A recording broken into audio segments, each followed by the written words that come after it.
Pak Ari Duke melalui virtual. Selamat malam, Pak Duke. Malam. Ya, Ya. malam, Pak Adi. Saya pikir Pak Duke tadi sudah mengikuti dari awal ya. Silakan Pak Duke. Ya.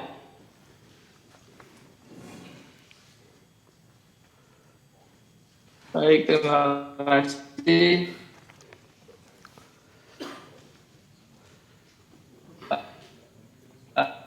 Pak Adi Krisno, para tamu yang hadir ada Pak rekan-rekan dari Jalur, selamat malam. Ada juga ini mahasiswa saya dulu ini, luar biasa Pak Romi, guru yang baik itu ketika berhasil mahasiswanya pintar gitu. Jadi alhamdulillah saya melihat Pak Romi luar biasa. Cuma ada beberapa yang perlu saya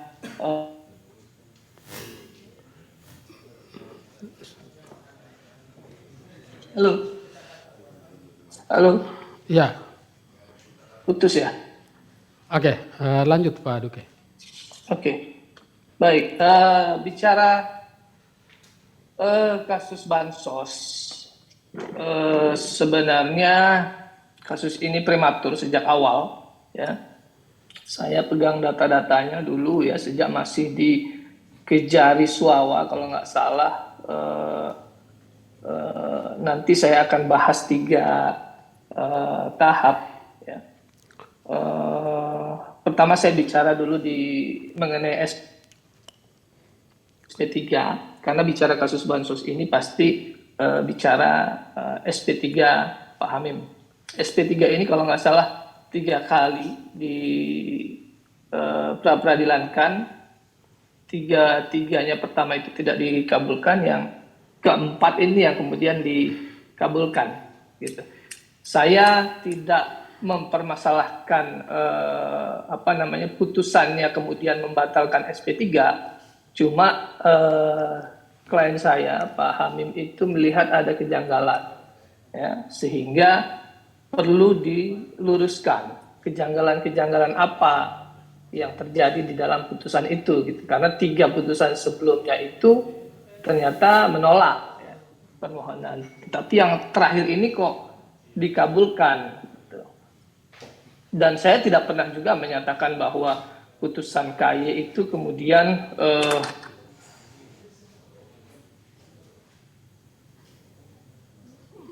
Ya.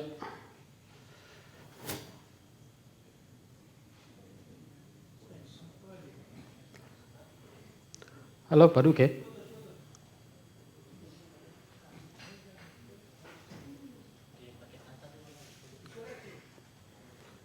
Ya, mudah-mudahan kita bisa tersambung lagi ya.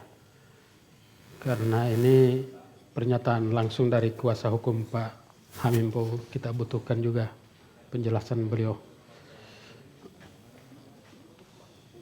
Sudah tersambung lagi? Belum ya? Oke.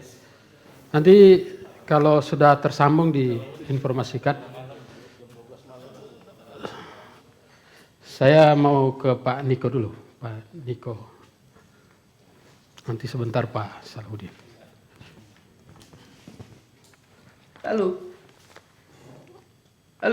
Ya Pak Duke, nanti sebentar kita lanjutkan lagi karena tadi sempat terputus. Putus tadi. Ya, ya. ini sudah di laptop. Saya kembali ke laptop aja.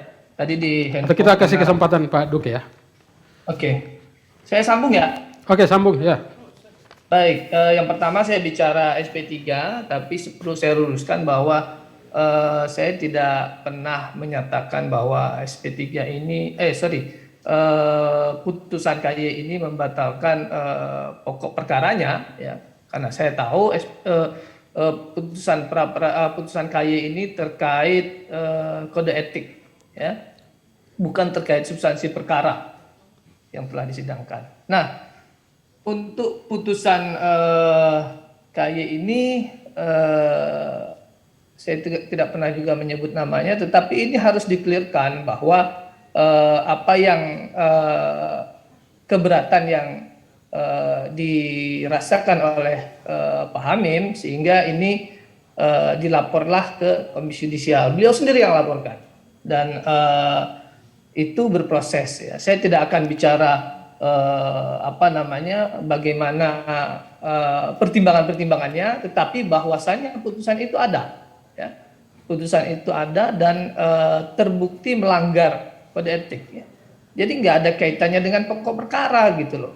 Ya, ini clear gitu. Tidak ada disebutkan mendapat sanksi berat. Ya. Saya juga tidak pernah sebutkan nama hakimnya secara spesifik gitu ya. Jadi memang ini perlu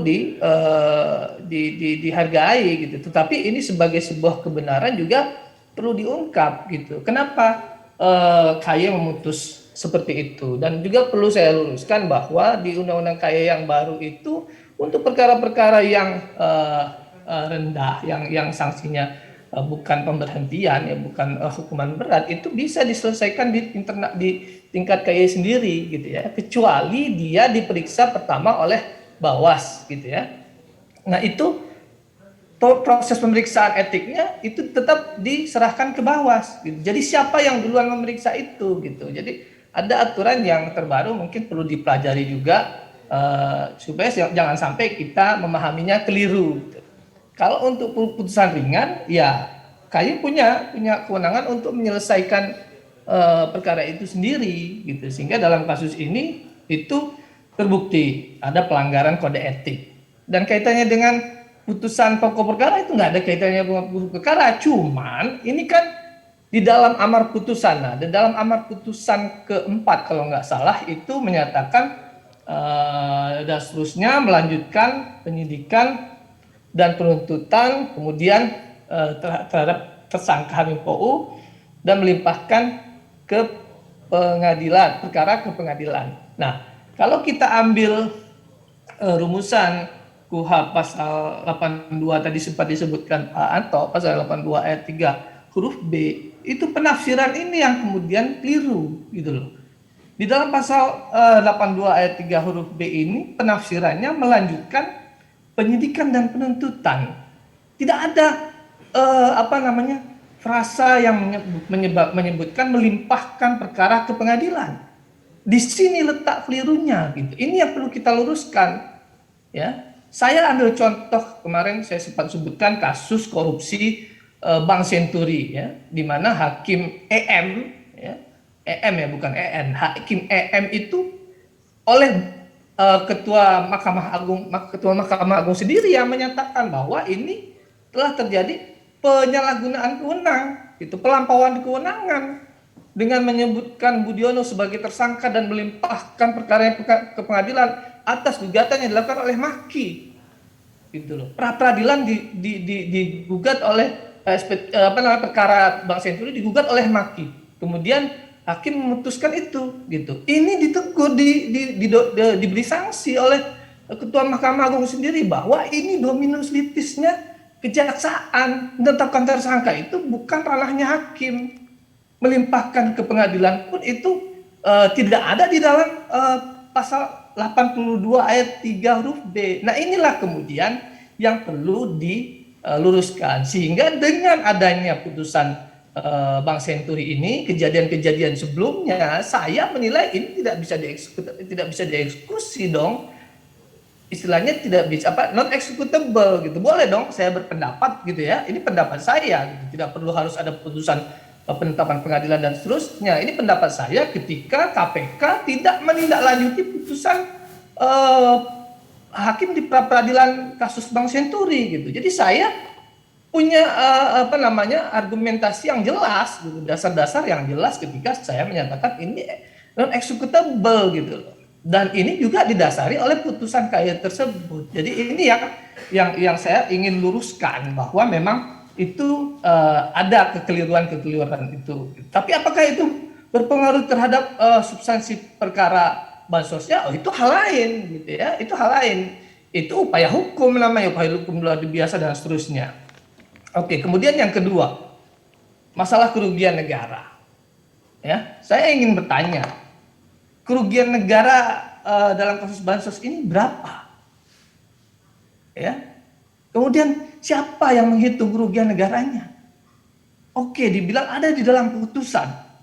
Kita baca di dalam putusan. Hakim menyatakan ada kerugian negara berdasarkan ya menurut BPK ya LHP DTT dengan tujuan tertentu. Laporan hasil pemeriksaan BPK 16 Oktober 2012. Ya. Jadi hakim ini menyatakan ada kerugian negaranya bukan dia menghitung sendiri, tetapi dia berdasarkan LHP DTT dengan tujuan tertentu ya, laporan hasil pemeriksaan dengan tujuan tertentu BPK 16 Oktober 2012. Gitu. Jadi clear ya, kerugian negaranya itu berdasarkan LHP DTT. Lantas apa yang saya ingin jelaskan?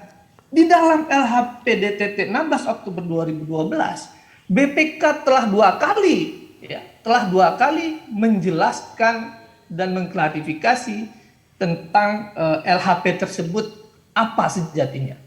Di tahun 2014, Kejaksaan mengirim surat, Kejaksaan Negeri waktu itu ya, Negeri Suwawa mengirim surat ke BPK ya, nomor 182 dan seterusnya tahun 2014, tanggal 24 Oktober 2014 perihal permohonan perhitungan kerugian keuangan negara atas dugaan tindak pidana korupsi bansos ya. Kemudian dijawab oleh BPK gitu ya. Nomor 50 dan seterusnya, hasil telaah permohonan kerugian negara dugaan tindak pidana korupsi pelaksanaan pemberian bansos dan seterusnya, hasil telaah tersebut dapat disebutkan bahwa tidak terdapat kerugian daerah atas kasus yang dimohonkan oleh Kejari Suwawa. Jadi ini kasus sejak awal sudah prematur gitu loh. Ya, kemudian dipaksakan untuk naik ke persidangan. Ya, berdasarkan apa? Waktu itu kan perhitungan negara boleh oleh Kejaksaan Negeri, jaksa boleh menghitung sendiri waktu itu ya 2013 2014 ya. Padahal ada surat BPK pertama ya, ini yang pertama, nanti kedua adalah lagi 2016. Ya, jadi dasarnya itu LHP DTT BPK 16 Oktober 2012 yang oleh BPK dinyatakan tidak ada kerugian negara. Ya, tetapi dipaksa naik. Oke. Kemudian tahun 2016 ya, setelah proses berjalan disurati lagi ya, Kejaksaan Tinggi ini, Kejaksaan Negeri Suwawa, sekarang Kejaksaan Tinggi menyurati lagi ke BPK ya, nomor B126 15 Agustus 2016 perihal laporan hasil pemeriksaan dugaan tujuan tertentu 2012 pada pemeriksaan Bane Bolango, dijawab oleh BPK Provinsi Gorontalo nomor 107 2016 tanggal 18 Agustus 2016 perihal penjelasan dan klarifikasi LHP dengan tujuan tertentu dana bansos. Jadi menjelaskan LHP 16 Oktober 2012. Sementara kasusnya sudah berproses di Mahkamah Agung. Ya, jadi berkas-berkas ini nggak masuk. Pernyataan-pernyataan BPK ini nggak pernah masuk di dalam berkas perkara. Sehingga Hakim Agung itu tidak terinformasi pendapat BPK seperti ini gitu loh. Ya, karena mengacunya pada LHP BPK yang belum dijelaskan oleh BPK sendiri gitu. Nah, ini sudah clear ya, disebutkan di sini bahwa LHP tersebut tidak ditujukan untuk menghitung kerugian negara atau daerah atau mengungkap adanya indikasi unsur pidana ya. Kemudian juga disebutkan bahwa temuan tersebut bersifat administratif berupa ketidakcermatan verifikasi oleh DPPKAD. Jadi ini kalau ditanya ada nggak kerugian negara? Ya kalau menurut BPK nggak ada gitu loh. Lantas kok ngapain lagi ke BPKP gitu kan? Nah ini juga kita khawatir kalau nanti BPKP yang mengeluarkan ada kerugian negara, lah bagaimana nih? Ya, ada benturan kewenangan antara BPKP dan BPK gitu ya. Tetapi yang saya dengar memang selama ini BPKP tidak pernah mengaudit atau mengeluarkan perhitungan keuangan negara terhadap kasus bansos ini karena memang dari BPK sudah clear ya, sudah ada gitu. Jadi ini yang perlu saya klarifikasi gitu. Nah, kemudian juga yang tadi ya terkait bersama-sama ya. Ini juga kan kita sama orang hukum kan harus melihat kualitas penyerta bersama-sama itu kan belum tentu dia juga melakukan perbuatan yang sama. Misalnya saya dengan Pak Hadi ke toko emas gitu ya. Kemudian saya mencuri emas, padahal Pak Hadi cuma mengantar saya sampai ke parkiran gitu. Pas pulang ada CCTV apa, saya ditangkap. Pak Hadi nggak tahu apa-apa, ikut ditangkap gitu. Kira-kira Pak Hadi bersalah apa enggak? Orang nggak tahu apa-apa gitu ya. Mens reanya itu yang dilihat, nggak kemudian dia bersama-sama, kemudian dia juga nyuri emas nih Pak Hadi ini, padahal dia cuma nganter doang gitu ya.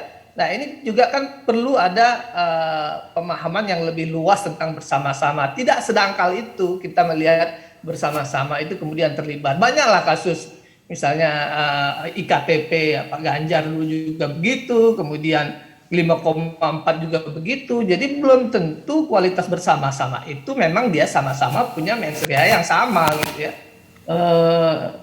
Menurut saya seperti itu. Dan yang terakhir terkait sprindik baru ya. Kajati yang lama dulu sudah pernah menyatakan juga dan pernah memeriksa ahli juga, ahli pidana, bahwa memang tidak ada kerugian negara. Nah, untuk sprindik baru tahun 2020 ya, ini kan ada SOP-nya, Perja 039 tahun 2010. Ini jelas ya, ketika tidak ada penetapan tersangkanya 30 hari, kemudian dilanjutkan ketika 30 hari itu tidak ada tersangkanya, dilanjutkan 50 hari, ketika tidak ada juga, ini mesti dihentikan. Nah, menurut saya, kalau kita berpatokan sama SOP Perja, Peraturan Jaksa Agung nomor 039 2010, harusnya ini sudah dihentikan gitu ya. Karena sprindik tahun 2020 itu sudah 2 tahun yang lalu gitu ya, udah lebih dari 50 hari gitu ya. Kalau kemudian diterbitkan sprindik baru lagi, nah ini masalahnya gimana gitu. Nah, di dalam sprindik ini perlu saya jelaskan juga, 2020 itu pasalnya pasal 2 dan pasal 3. Pasal 2, pasal 3 itu harus ada kerugian negara. Balik lagi saya bertanya, kerugian negaranya berapa? Karena berdasarkan putusan MK 2016, itu harus ada perhitungan kerugian negara yang jelas dan pasti gitu ya, oleh BPK. Ya. BPKP tidak bisa mendeklar ada kerugian negara menurut SEMA. Jadi ini harus clear dulu. Gimana jaksa mau bisa mengajukan itu gitu ya. Mungkin itu Pak Hadi perlu saya jelaskan. Terima kasih. Baik,